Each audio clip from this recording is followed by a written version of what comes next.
Bendiciones en Cristo para toda nuestra amable y maravillosa audiencia. Damos la gloria al Señor porque seguimos en esta hermosa experiencia y en este recorrido, en esta jornada preciosa para conocer más y más acerca de la persona de nuestro Señor y Salvador Jesucristo, y próximamente también para adentrarnos en ese terreno glorioso y en ese terreno espectacular de la persona y la obra del Espíritu Santo de Dios. Estuvimos estudiando sobre la naturaleza humana de nuestro Señor Jesucristo y hoy vamos a enfocarnos en la naturaleza divina de nuestro Señor. Por eso quiero que por favor usted tome nota, prepárese en este momento, quite de su entorno cualquier estorbo, cualquier cosa que quiera de pronto distraerlo. Por favor, tenga a la mano una libreta de notas, un buen esfero, su Biblia, porque voy a entregar bastante cita bíblica para poder sustentar la divinidad de nuestro Señor Jesucristo. Recuerda que este es un tema que hoy día algunos grupos sectarios religiosos están negando, que Cristo no es Dios. Obviamente tenemos entonces que rebatir esa mentira con el argumento inspirado de la palabra del Señor. Y por eso quiero que hoy aprovechemos este momento, porque muchas veces a través de prédicas hablamos de que Cristo es Dios, pero de pronto no apartamos un tiempo como el que vamos a apartar hoy para estudiar con base y sustento bíblico la divinidad de nuestro Señor. Oremos. Bendito Dios y Padre soberano, aquí estamos con la expectativa de poder seguir recibiendo herramientas, de poder seguir recibiendo instrucción bíblica para poder, oh Dios, defender nuestra fe bajo el sustento o con el sustento de la bendita palabra de Dios, que es precisamente el fundamento correcto. Permítenos, Dios, estar muy atentos y quita de nuestro entorno y de nuestro interno, quita, Señor, todo distractor y permítenos estar atentos a la perfecta ley. En el nombre de Cristo Jesús, bendigo a toda mi preciosa audiencia y estoy creyendo, Señor, que esta palabra correrá, se glorificará en el corazón de cada uno de ellos y generará un fruto maravilloso de transformación y también de avivamiento espiritual en su alma. En Cristo Jesús te damos gracias. Amén y amén. Quiero volver a tomar como base de lo que vamos a estar hablando Colosenses 1:13 al 20. De verdad que me he deleitado en leer en estos días este segmento de la palabra del Señor, porque es muy, pero muy claro sobre la divinidad de nuestro Señor. Siga conmigo, por favor, la lectura. La voy a hacer en la Nueva Traducción Viviente. Si usted tiene la Reina Valera o cualquier otra versión o traducción, no interesa, pero usted puede seguirla. Colosenses 1:13 al 20. Pues Él, o sea, el Padre, nos rescató del reino de la oscuridad y nos trasladó al reino de su Hijo amado, quien compró nuestra libertad y perdonó nuestros pecados. Aleluya. Cristo es la imagen visible del Dios invisible. Él ya existía antes de que las cosas fueran creadas y es supremo sobre toda la creación, porque por medio de Él Dios creó todo lo que existe en los lugares celestiales y en la tierra. Hizo las cosas que podemos ver y las que no podemos ver, tales como tronos, reinos, gobernantes y autoridades del mundo invisible. Todo fue creado por medio de Él y para Él. Él ya existía antes de todas las cosas, está hablando de Cristo.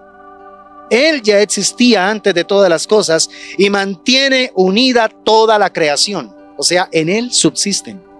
Cristo también es la cabeza de la iglesia, la cual es su cuerpo. Cristo es la cabeza de la iglesia y la iglesia es su cuerpo.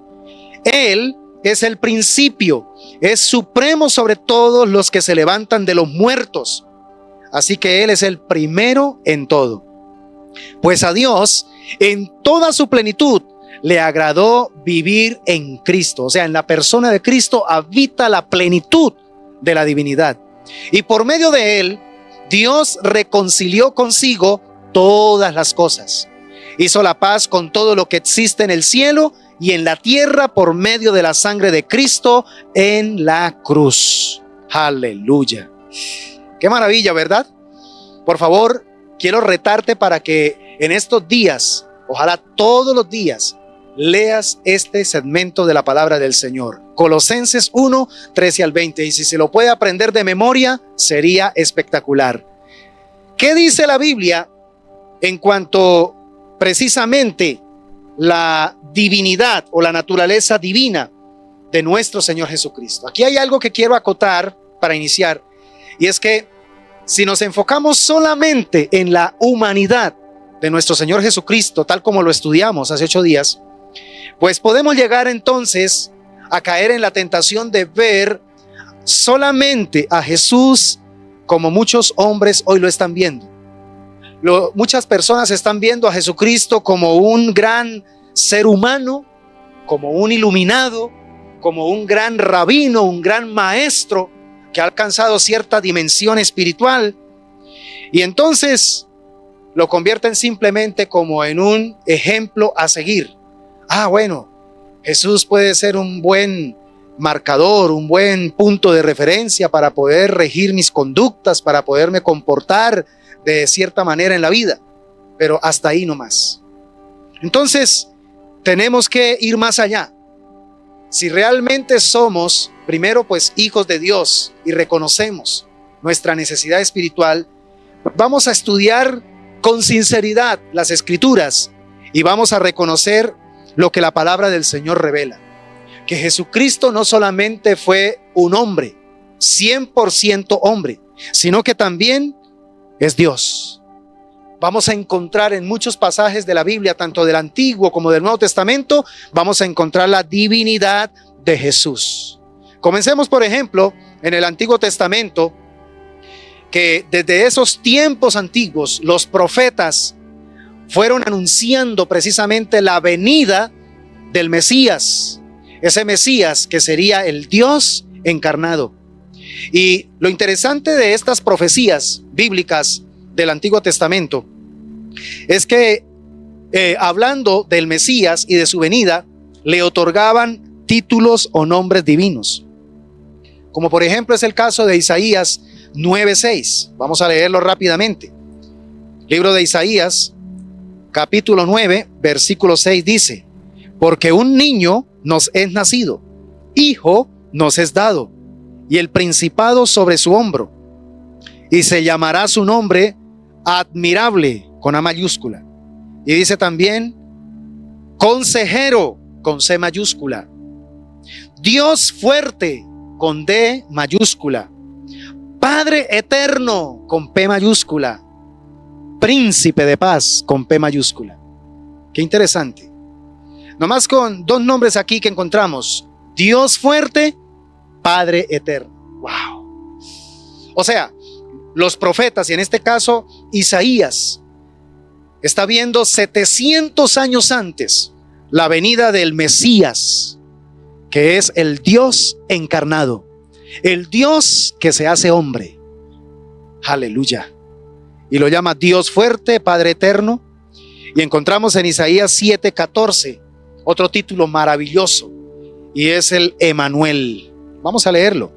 7:14 dice la palabra: por tanto, el Señor mismo os dará señal. He aquí que la Virgen concebirá y dará a luz un hijo, y llamará su nombre Emanuel, que traducido es Dios con nosotros.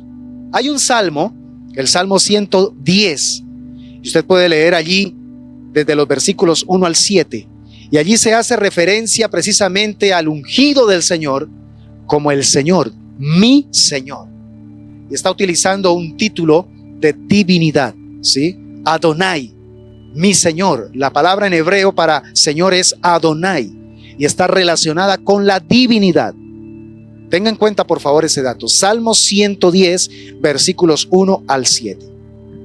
Ahora bien, dejamos el Antiguo Testamento, donde hemos visto algunos de tantos textos donde los profetas anuncian, con cientos de años antes, anuncian la venida del Mesías, que es Dios encarnado. En el Nuevo Testamento es interesante porque nuestro Señor Jesucristo es llamado de manera directa Dios y también Señor. Yo no entiendo por qué han habido en la historia de la iglesia y actualmente siguen persistiendo grupos que abiertamente atentan contra esta verdad bíblica, que no solamente es implícita, sino explícita. Me estoy refiriendo a la divinidad de nuestro Señor Jesucristo. Yo no entiendo por qué hay grupos sectarios que se atreven a comparar a Jesucristo con el arcángel Miguel, diciendo que Él es el mismo arcángel Miguel. Otros se atreven a decir que sí es el Salvador de la humanidad, pero que es una criatura celestial.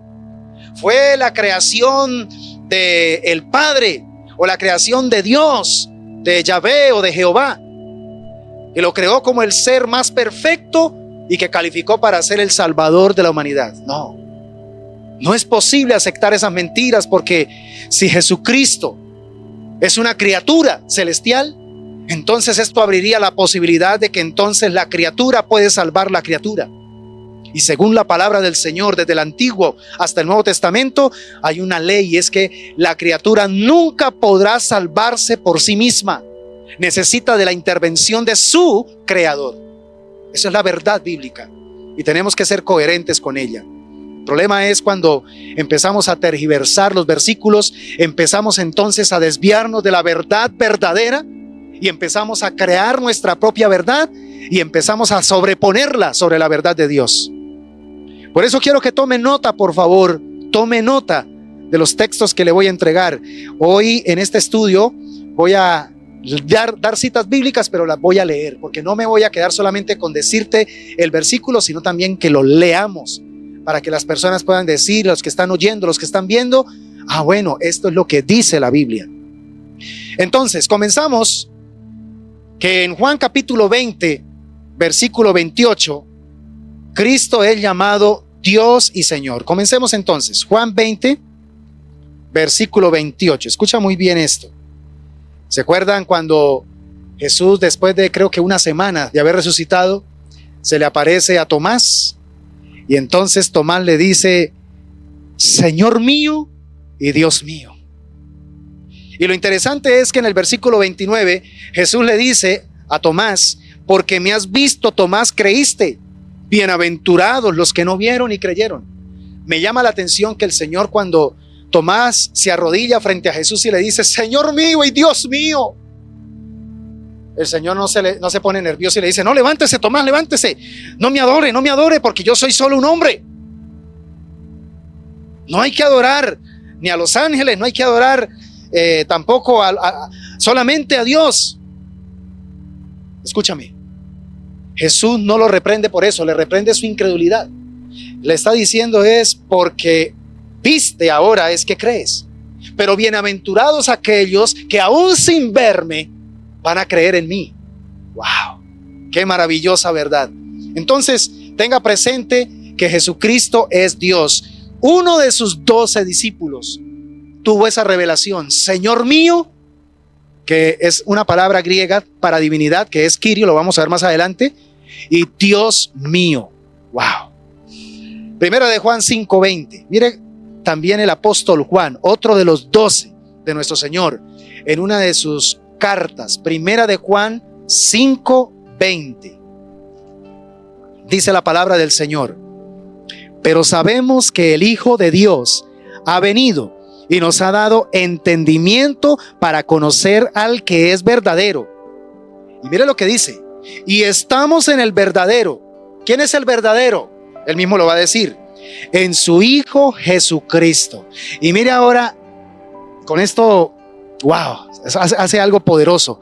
Dice: este es el verdadero Dios y la vida eterna. O sea, este es el verdadero. ¿Quién es el verdadero? El verdadero es el Hijo de Dios, o sea, Jesucristo. Y luego dice: ¿y quién es Jesucristo? Es el verdadero Dios y la vida eterna. O sea, ahí está. ¿Por qué tergiversamos la palabra de Dios cuando claramente vemos la divinidad de Cristo? Cristo no es solo un hombre, Cristo es Dios.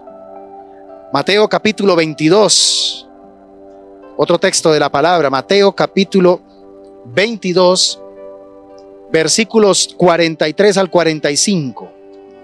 Dice la palabra: Él les dijo: Pues como David en el espíritu le llama Señor, diciendo, dijo el Señor a mi Señor, siéntate a mi derecha hasta que ponga a tus enemigos por estrado de tus pies. Pues si David le llama Señor, ¿cómo es su hijo?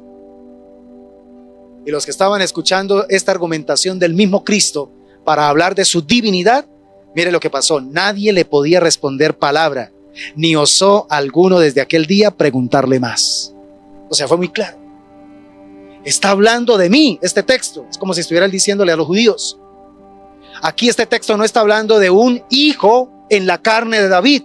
No, porque si fuera así no lo llamaría Señor, utilizando precisamente Adonai, porque está evocando un salmo en el Antiguo Testamento.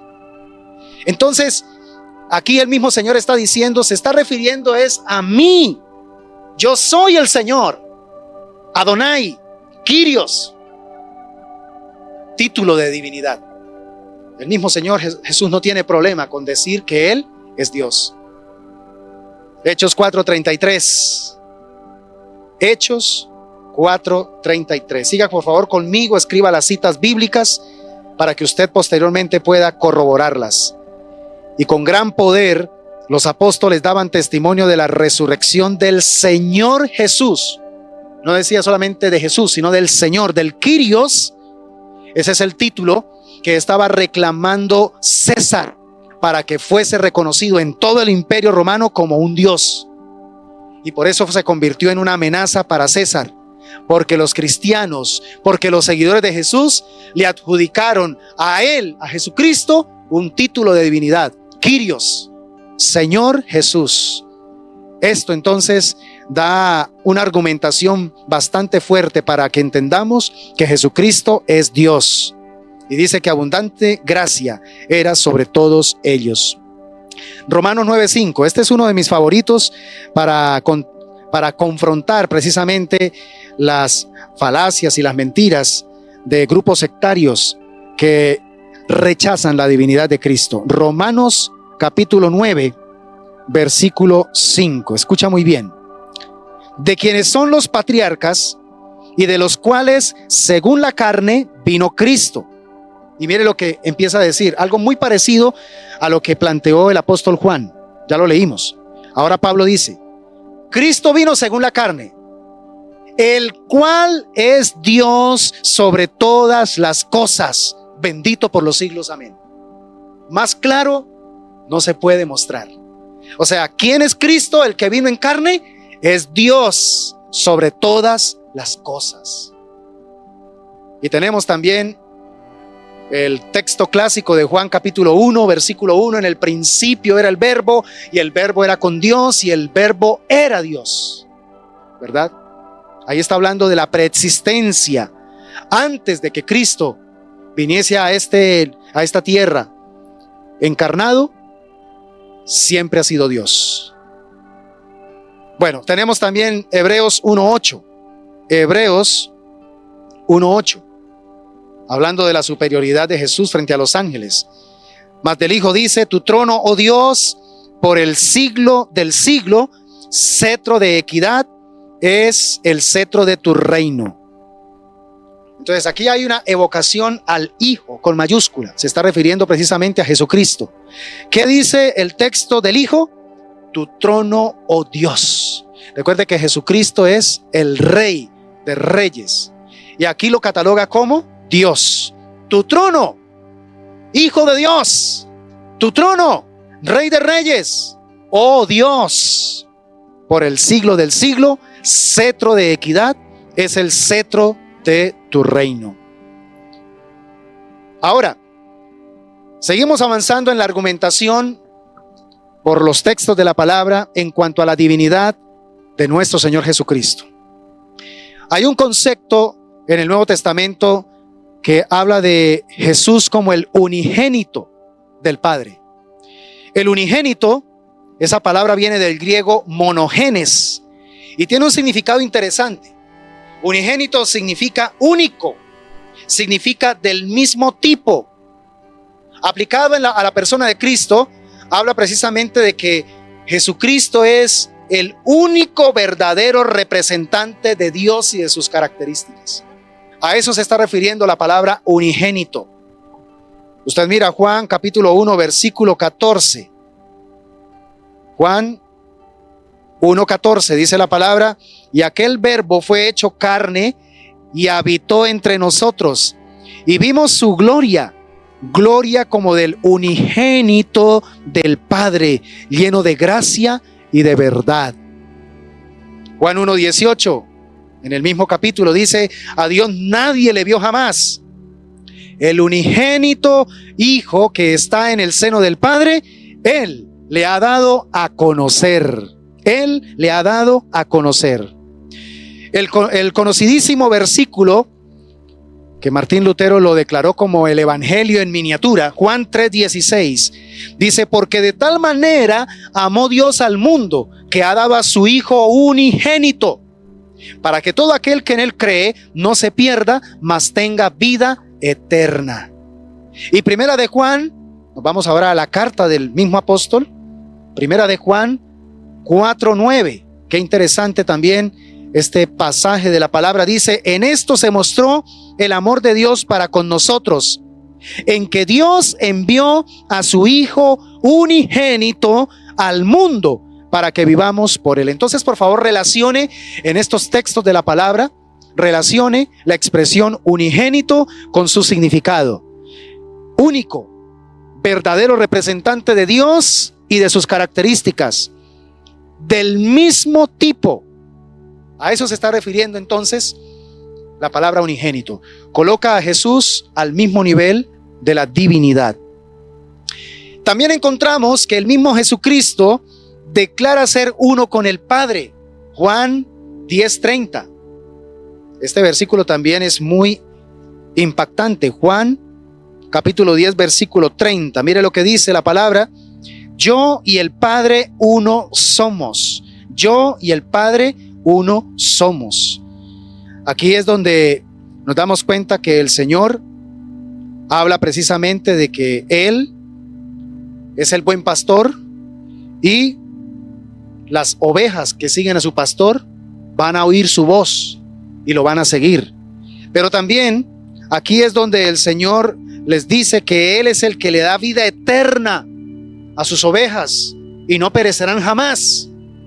Y esto entonces empieza a generar un contrapunteo y empieza a generar como que esta palabra no cuadra, y empiezan a sentirse incómodos porque Jesús empieza a mostrarle a los judíos que Él no es simplemente un hombre, Él es más que un hombre, es Dios. Primera, vamos a mirar también otro texto de la palabra en Juan 14:9. Juan 14:9 dice la palabra: Jesús le dijo: ¿tanto tiempo hace que estoy con vosotros y no me has conocido, Felipe? El que me ha visto a mí, ha visto al Padre. ¿Cómo pues dices tú, muéstranos el Padre? Todos sabemos que estos son versículos que han sido malinterpretados por aquellos que han negado la personalidad del Padre y la personalidad del Espíritu Santo, y que se han enfocado solamente en solo Jesús, ¿sí? Solo Jesús. Y no creen en el misterio de la Trinidad. Y nos dicen que nosotros estamos equivocados, que somos erróneos. Y entonces malinterpretan pasajes como estos.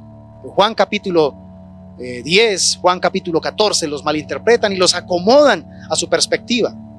Y entonces anulan la personalidad del Padre cuando dice Jesús: yo y el Padre uno somos. Si usted me conoce a mí, ha conocido al Padre. No saben que Jesús se está refiriendo precisamente a que Él es la revelación en la humanidad precisamente del carácter del Padre. No es que Él sea uno y ya, que no existe nadie más allá. Él se vino y dejó allá solo y se vino aquí porque ahora está solamente en la humanidad y en la divinidad, pero allá dejó el trono solo. No, eso no es correcto. Mis hermanos, Jesucristo es uno con el Padre, pero no, esto no anula la personalidad del Padre. También Jesús tenía preexistencia. Recuerden las palabras que también provocaron ira, enojo, hasta deseo de lapidar a Jesús cuando los judíos escucharon lo que Él dijo. Juan capítulo 8, versículo 58. Vamos a leerlo porque es interesante el contexto. Juan 8, 58.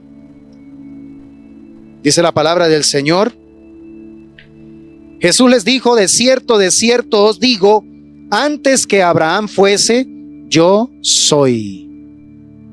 Después de estas palabras dice que tomaron piedras para arrojárselas, pero Jesús se escondió y salió del templo y atravesando por en medio de ellos se fue. Aquí claramente entendemos por qué los judíos reaccionaron frente a estas palabras de Jesús de una manera donde querían matarlo. Porque frente a ellos, que lo veían solo como un hombre, blasfemó. ¿Cómo es posible que que nosotros hemos visto que es hijo de José y María y que ha estado entre nosotros ahora quiera mostrarnos que es mayor que nuestro padre Abraham, que antes de que Abraham fuese ahora él es? Y recuerde que en este contexto Jesús utilizó el nombre innombrable, yo soy. Antes que Abraham fuese, yo soy. Él evocó su divinidad frente a los judíos y esto hizo que ellos reaccionaran de una manera violenta. Jesús, como no había llegado su hora ni era la manera de morir, él tiene entonces que actuar en su divinidad y pasa por en medio de ellos sin que ellos se den cuenta y se escapa. Ahora bien, tenemos también la preexistencia de Cristo en Juan 17:5. Leámoslo rápidamente, Juan 17:5. Yo les dije que hoy les entregaría bastante texto de la palabra. Dice, ahora pues, Padre, glorifícame tú al lado tuyo con aquella gloria que tuve contigo antes que el mundo fuese. Este es otro versículo que claramente nos deja ver, o sea, es imposible que Jesús sea el mismo Padre, ¿sí? En el sentido de que no hay nadie más en la divinidad. No, Jesús está hablando aquí con su Padre, no está hablando consigo mismo. ¿Quién dijo? Él está hablando con el Padre a través del canal perfecto de la oración. Y entonces está evocando el momento cuando él estuvo allí, antes de venir a la encarnación, estuvo con el Padre, compartiendo esa gloria. Aquí Jesús lo está diciendo. Qué hermoso. Glorifícame al lado tuyo con aquella gloria que tuve contigo antes que el mundo fuese. Bueno, usted puede leer también Filipenses 2, 5 al 11. Allí en teología se conoce como la kenosis, donde Jesús se despoja de sí mismo, ¿sí? Y sin embargo, ese despojarse no significa que se quitó la divinidad, sino que él sale de su entorno de rey y se mete en un entorno para ser siervo, pero no significa que deja de ser Dios. La kenosis prácticamente da la idea, para entenderla, de por ejemplo cuando un rey decide salir de su castillo, de su palacio, de su centro de mando y decide irse por un tiempo a habitar en un barrio de pronto de los más feos de su ciudad, de su reino, para empezar a habitar entre ellos y mirar a ver cómo puede empezar a generar también desde allí gracia, gobierno y sabiduría para ayudar a esas personas. Pero no significa que dejó de ser rey. A eso se está refiriendo la kenosis. Entonces, por favor, lee en casa Filipenses capítulo 2, versículos 5 al 11.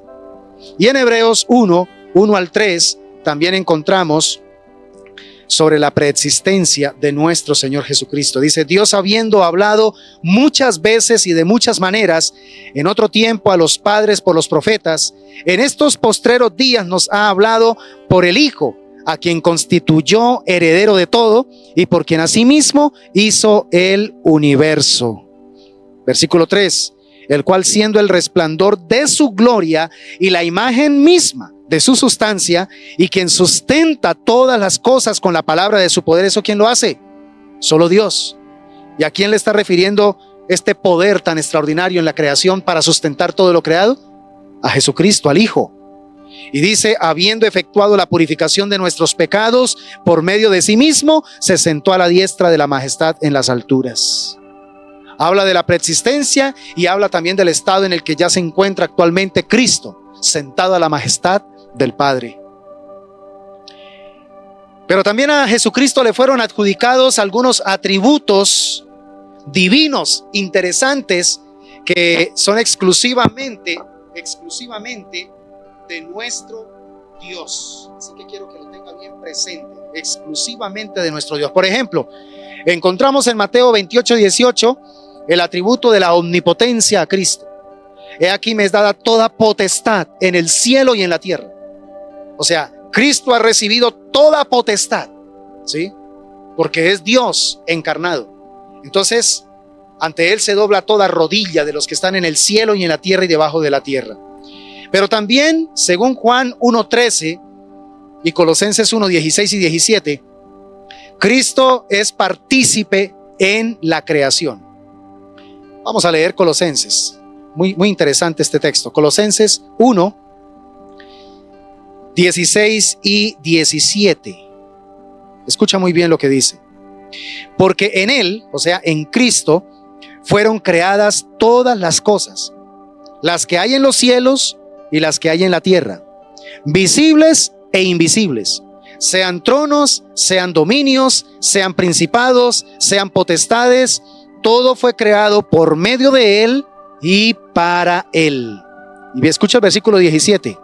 Y Él, o sea, está hablando de Cristo, es antes, preexistencia, de todas las cosas, y todas las cosas en Él subsisten. Está muy claro entonces la participación de Cristo en la creación. Y si participó en la creación, significa que hay preexistencia de Él.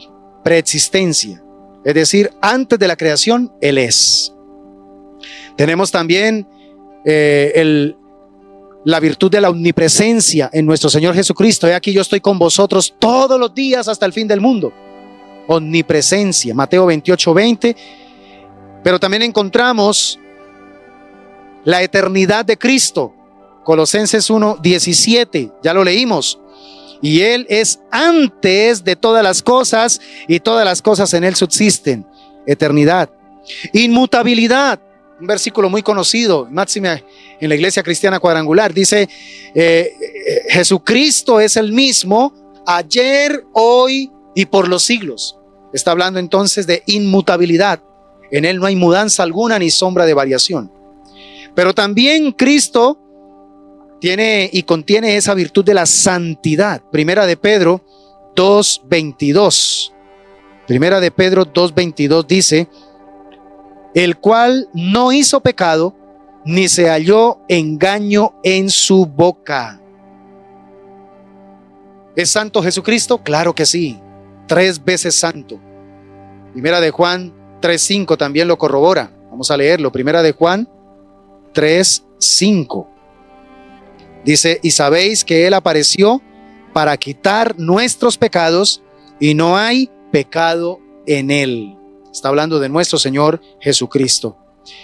Tenemos también otro atributo divino hermoso, y es que Él es perdonador de pecados.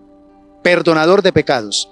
Usted puede mirar la historia, por ejemplo, allí en Marcos capítulo 2, versículo 5.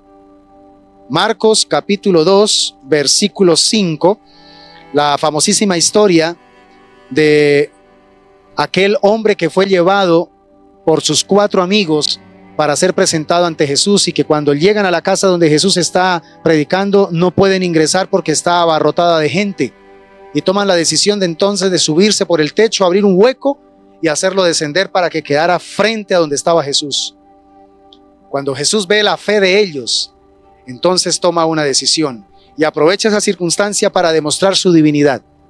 Y le pregunta a todos los que están ahí presentes, ¿qué es más fácil decir a este hombre? ¿Tus pecados te son perdonados? ¿O levántate, toma tu lecho y anda? Pues para que sepan que el Hijo del Hombre, está hablando de Él, ¿sí? Hablando de su divinidad, perdón, de su humanidad, para que sepan que el Hijo del Hombre tiene poder para perdonar pecados, es decir, también evoca divinidad. Le digo a este hombre, levántate, toma tu lecho y anda.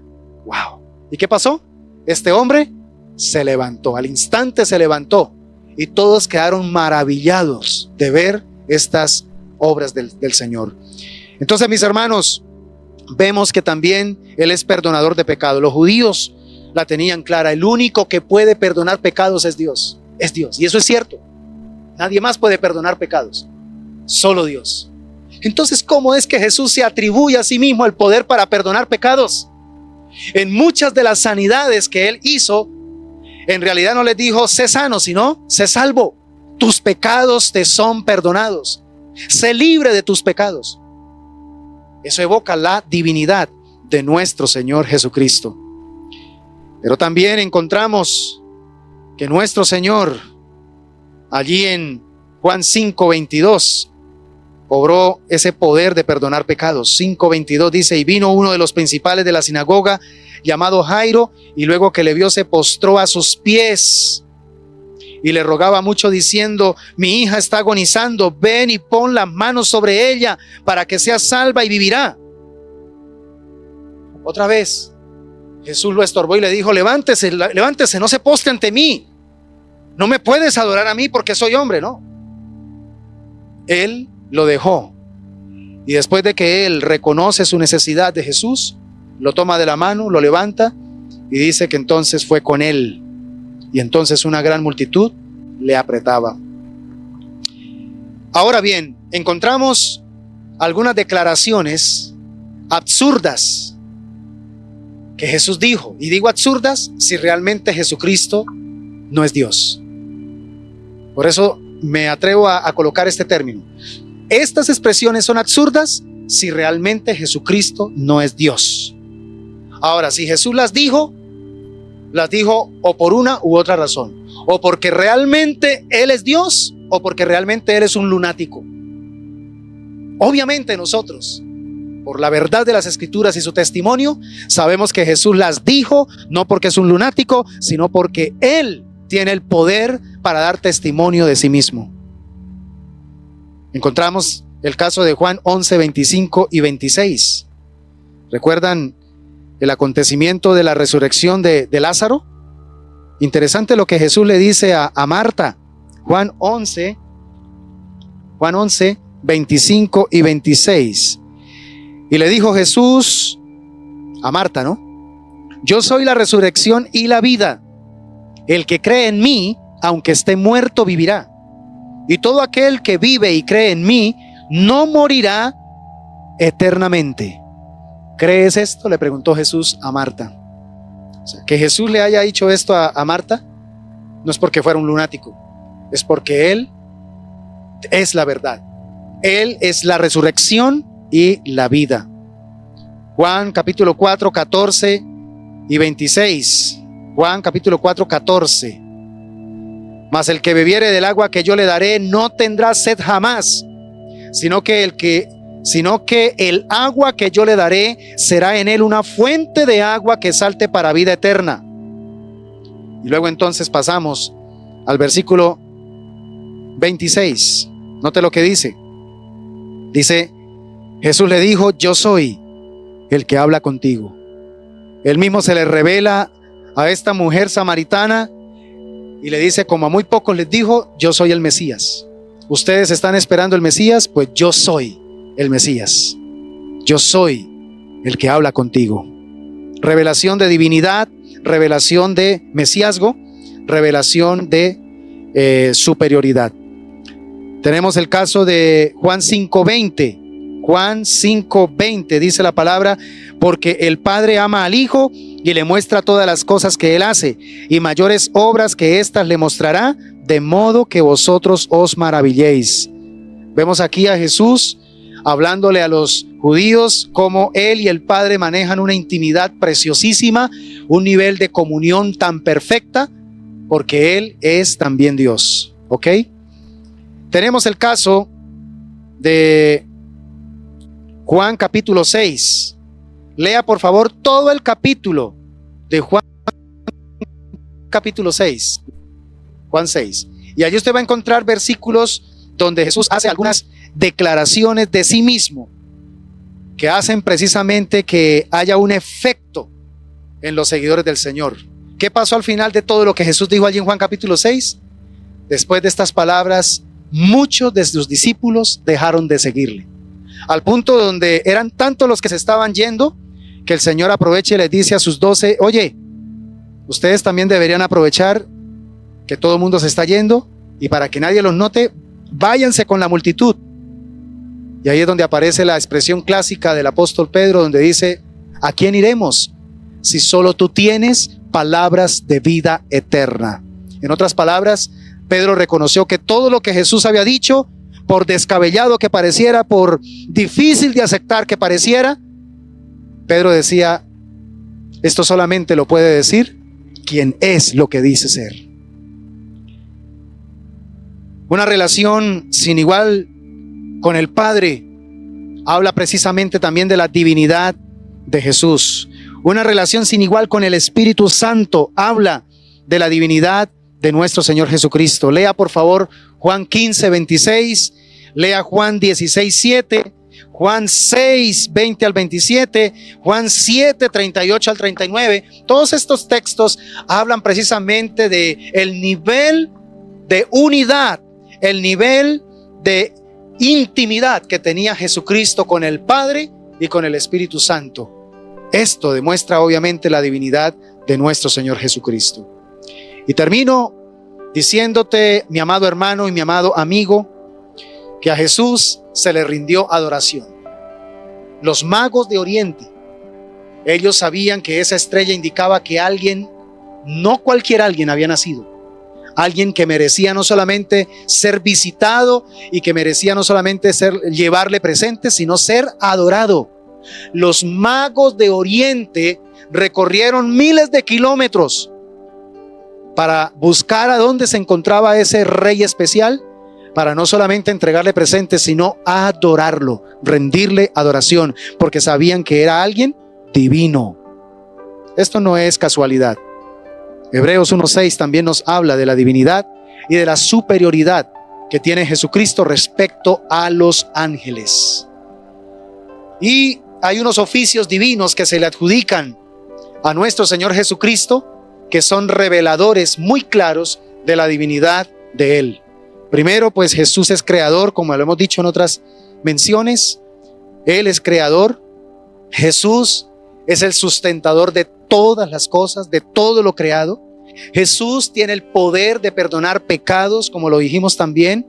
Jesús va a ser el juez de todos los seres humanos. Hay reservado un día en el que todos nosotros tendremos que comparecer, todas las criaturas humanas de toda la existencia de la humanidad tendremos que comparecer ante Jesucristo, porque a Él le ha sido otorgado el juicio de la humanidad. Segunda Timoteo 4:1 lo dice claramente, Juan 5:22 y Mateo capítulo 25 versículos 31 al 36.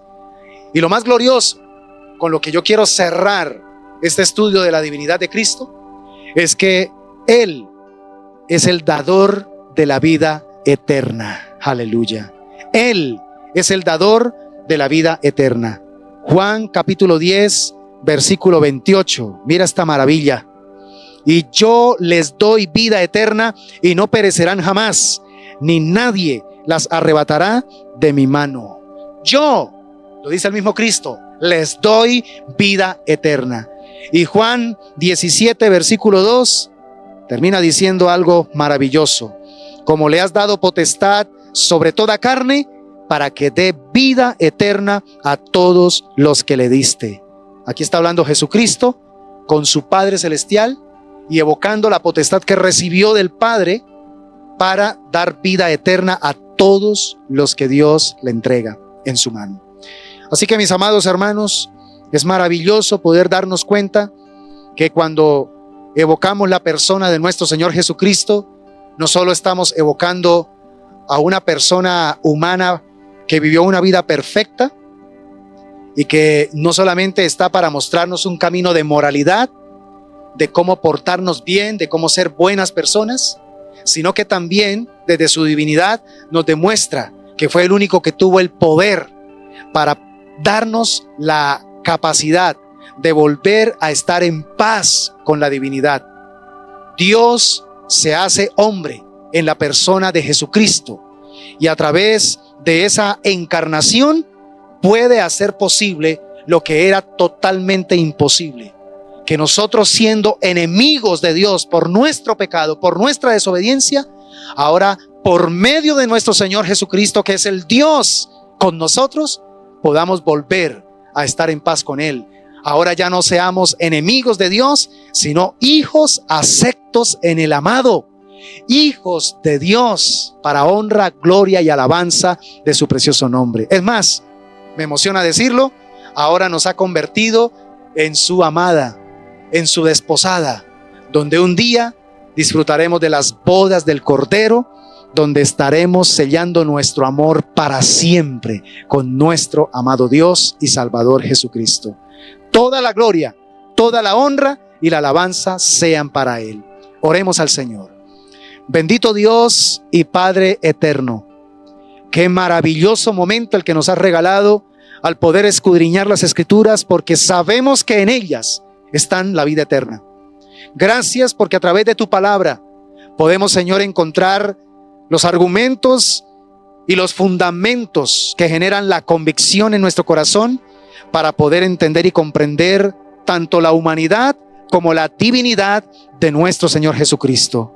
Glorioso misterio de la unión hipostática, glorioso misterio de cómo en una sola persona llamada Jesucristo cohabita la perfección de la humanidad y la perfección de la divinidad.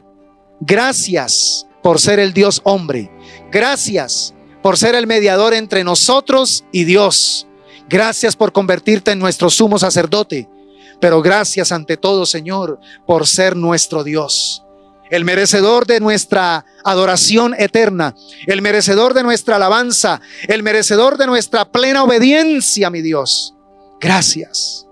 Oro por mis amados hermanos, oro por mis amigos y amigas que me han visto y escuchado a través de esta enseñanza. Por favor, toca sus corazones y que esto, Señor, a través de tu palabra genere, Señor, un compungimiento, genere un deseo de acercarnos de manera correcta ante Jesucristo, porque quizá hemos creado una imagen incorrecta, distorsionada de la persona de Cristo. Que estas dos enseñanzas nos vuelvan a colocar y a ubicar en la perspectiva correcta para poder, Señor, valorar la humanidad y la divinidad de nuestro Salvador. Oh, amado Dios, gracias por tu palabra. Gracias porque a través de ella somos corregidos, somos instruidos, somos exhortados, pero también somos consolados y edificados. Mi amado Rey, pido de todo corazón para que esta palabra no vuelva vacía, sino que cumpla el propósito por el cual tú la envías a cada corazón que la recibe. Y estoy creyendo y estoy confiado en que tú, mi amado Dios, estarás manifestando tu gracia, tu bondad y tu misericordia. En el nombre de Cristo Jesús. Amén y amén. Gloria al Señor. Quiero, mis amados hermanos, agradecerles por estar siempre con nosotros, conectados en estos estudios bíblicos, y sigamos adelante porque viene una temática muy importante ya para ir cerrando acerca de la persona de nuestro Señor Jesucristo.